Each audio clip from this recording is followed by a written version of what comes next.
भारत माता की, भारत माता की, भारत माता की, मां विंध्यवासिनी की, मां विंध्यवासिनी की। आज के इस पवित्र कार्यक्रम के मुख्य अतिथि भारत के यशस्वी गृह मंत्री परम आदरणीय श्री अमित शाह जी, भारतीय जनता पार्टी के प्रदेश के अध्यक्ष माननीय श्री स्वतंत्र देव सिंह जी, भारत सरकार की वाणिज्य एवं उद्योग मंत्रालय की राज्य मंत्री श्रीमती अनुप्रिया पटेल जी, उत्तर प्रदेश सरकार के पर्यटन एवं संस्कृति विभाग के मंत्री डॉक्टर नीलकंठ तिवारी जी, उत्तर प्रदेश सरकार में ऊर्जा राज्य मंत्री श्री रमाशंकर पटेल जी, माननीय सांसद श्री राम सकल जी, माननीय विधायकगण श्री रत्नाकर मिश्रा जी, श्री अनुराग सिंह जी, श्रीमती सुचिस्मिता मौर्य जी, श्री राहुल प्रकाश जी, श्री आशीष पटेल जी, आज के इस कार्यक्रम में उपस्थित पर्यटन विभाग के साथ ही स्थानीय प्रशासन और सम्मानित जनप्रतिनिधिगण और मां विंध्यवासिनी धाम से जुड़े हुए सभी उपस्थित भाइयों बहनों, मैं आप सब की ओर से देश के लोकप्रिय गृह मंत्री और सहकारिता मंत्री आदरणीय अमित शाह जी का मां विंध्यवासिनी के इस धाम में हृदय से स्वागत करता हूं, अभिनंदन करता हूं।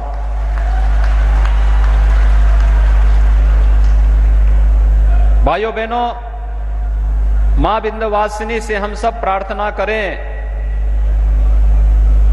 कि वह आदरणीय प्रधानमंत्री जी और आदरणीय गृह मंत्री जी को इतनी ताकत दे कि दशकों से, शतकों से इस देश की जो समस्याएं पैदा की गई हैं, उन समस्याओं का समाधान करने के लिए जिस ओज और तेज के साथ विगत 7 वर्षों से आदरणीय प्रधानमंत्री जी ने देश के अंदर सबका साथ, सबका विकास और सबके विश्वास के भाव के साथ कार्य किया है, और जिस भाव के साथ आजादी के बाद पहली बार एक गृह मंत्री के रूप में देश की उन सभी ज्वलंत समस्याओं का समाधान, चाहे वह देश की आंतरिक सुरक्षा से जुड़े हुए मुद्दे हों, देश की आस्था से जुड़े हुए मुद्दे हों, या फिर उन सभी मुद्दों को जिन्हें राजनीतिक स्वार्थों के लिए पिछली सरकारों ने इस देश के अंदर जबरन थोपा था, एक एक करके समाधान के निष्कर्ष तक पहुंचाने का कार्य हुआ है। मैं इसके लिए विंध्यवासिनी धाम के इस पवित्र क्षेत्र में मां विंध्यवासिनी से उनके सुदीर्घ और स्वस्थ जीवन की कामना के साथ हृदय से इस पवित्र धाम में उनका स्वागत और अभिनंदन करता हूं। भाइयों बहनों, आज अगर उत्तर प्रदेश अपने आप को सुरक्षा के एक माहौल में विकास की एक नई सोच के साथ आगे बढ़ रहा है, तो इसकी प्रेरणा आदरणीय प्रधानमंत्री जी की है, इसका मार्गदर्शन आदरणीय गृह मंत्री जी का है, जिनकी प्रेरणा और मार्गदर्शन में उत्तर प्रदेश ने धर्म, अर्थ, काम और मोक्ष इन चारों क्षेत्रों में प्रदेश की 24 करोड़ जनता के लिए वह सब कुछ करने का प्रयास किया है जिसे आजादी के तत्काल बाद होना चाहिए था, लेकिन पिछली सरकारों के पास फुर्सत नहीं थी भारतीय जनता पार्टी की सरकार के पास फुर्सत थी, उस प्रकार का विजन था और आदरणीय प्रधानमंत्री जी, आदरणीय गृह मंत्री जी का मार्गदर्शन है कि आज वो सभी कार्य एक एक करके सुलझते हुए दिखाई दे रहे हैं। हम सब जानते हैं अभी 5 अगस्त को एक भव्य कार्यक्रम होगा जब आदरणीय प्रधानमंत्री जी के द्वारा एक दिन में 1 करोड़ लोगों को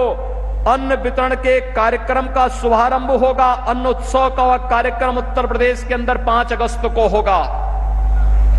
5 अगस्त की पवित्र तिथि हमारे लिए कई मायने रखती है। 5 अगस्त की तिथि सर्जिकल स्ट्राइक के लिए भी जानी जाती है। 5 अगस्त की तिथि कश्मीर के कलंक धारा 370 को समाप्त करने के लिए भी जानी जाती है और 5 अगस्त की तिथि सैकड़ों वर्षों की गुलामी को तथा बताते हुए अयोध्या में भगवान श्री राम के भव्य मंदिर के कार्य का आदरणीय प्रधानमंत्री जी के कर कमलों से शुभारंभ के लिए भी जाना जाता है। और इसलिए भाइयों बहनों, 5 अगस्त की उस तिथि का कार्यक्रम भी अलग अलग तिथि में आपने देखा होगा कैसे एक तिथि को इतिहास के अमिट अक्षरों में, स्वर्ण अक्षरों में लिख दिया गया है। 5 अगस्त की वह तिथि भारतीय इतिहास के लिए उसी प्रकार से मठ हो गई जो आजादी के बाद कुछ सरकारों ने इस देश में आतंकवाद के रूप में देने का प्रयास किया था, लेकिन आदरणीय प्रधानमंत्री जी के मार्गदर्शन में माननीय गृह मंत्री जी ने कश्मीर के धारा 370 को, आतंकवाद की जन्य इस धारा को सदैव के लिए समाप्त करके आतंकवाद को हमेशा के लिए नेस्तनाबूद करने का कार्य भारत की धरती से किया है। जब भी नेतृत्व यशस्वी होता है, निस्वार्थ भाव के साथ कार्य करता है, तो देश के बारे में सोचता है। 136 करोड़ लोग उसके परिवार के हिस्से होते हैं, लेकिन जब नेतृत्व स्वार्थी होता है, भ्रष्ट होता है, बेईमान होता है, वह केवल अपने बारे में सोचता है, अपने परिवार के बारे में सोचता है। और आजादी के बाद से लेकर के विभिन्न सरकारों में, केंद्र में हो या राज्य में, यही तो होता रहा है। आज अगर प्रदेश में सुरक्षा का वातावरण है, इसकी प्रेरणा किसकी है? पहले दिन से ही आदरणीय प्रधानमंत्री जी ने भी, आदरणीय गृह मंत्री जी उस समय अध्यक्ष, राष्ट्रीय अध्यक्ष थे, तब भी उन्होंने इस बारे में कहा था प्रदेश के अंदर अपराध और अपराधियों के प्रति जीरो टॉलरेंस की नीति के तहत कार्य होना चाहिए। किसी व्यापारी का, किसी नागरिक का उत्पीड़न कतई नहीं होना चाहिए। हर एक व्यक्ति को न्याय मिले, सरकार का यह ध्येय होना चाहिए। शिक्षा और स्वास्थ्य की बेहतर सुविधा मिल सके। भाइयों बहनों, आदरणीय प्रधानमंत्री जी की कृपा से, उनके मार्गदर्शन में मां विंध्यवासिनी के इस धाम में मेडिकल कॉलेज बन चुका है। इस सत्र में प्रधानमंत्री जी के द्वारा उसमें प्रवेश की प्रक्रिया का शुभारंभ भी होगा और मां विंध्यवासिनी के नाम पर बनने वाला यह मेडिकल कॉलेज उत्तर प्रदेश और विंध्य क्षेत्र के नौजवानों को मेडिकल की उत्तम शिक्षा का एक केंद्र बिंदु बनकर के आगे उभरेगा।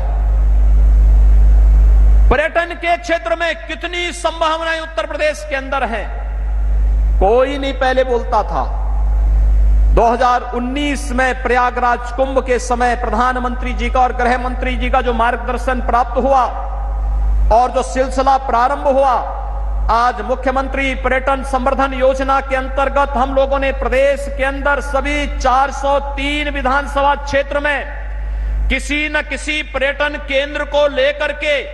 उसके पुनरुद्धार की और भारतीय आस्था को मजबूती प्रदान करने का कार्य प्रारंभ किया है। और आज उसी श्रृंखला में आदरणीय गृह मंत्री जी का आगमन मां विंध्यवासिनी के इस धाम में, मां विंध्यवासिनी कॉरिडोर के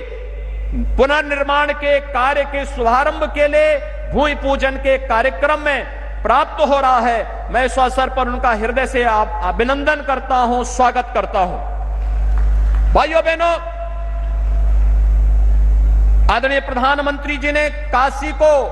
उसकी पुरातन काया के साथ एक नए कलेवर के रूप में प्रस्तुत कर दिया है। आज काशी में कार्य हो रहा है। आज अयोध्या एक नए सिरे से आगे बढ़ रही है। आज चित्रकूट धाम, आज श्रृंगेरपुर धाम,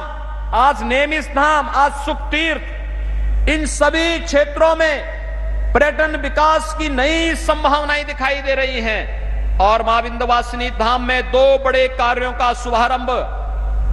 आदरणीय गृह मंत्री जी के द्वारा प्रारंभ होने जा रहा है। एक,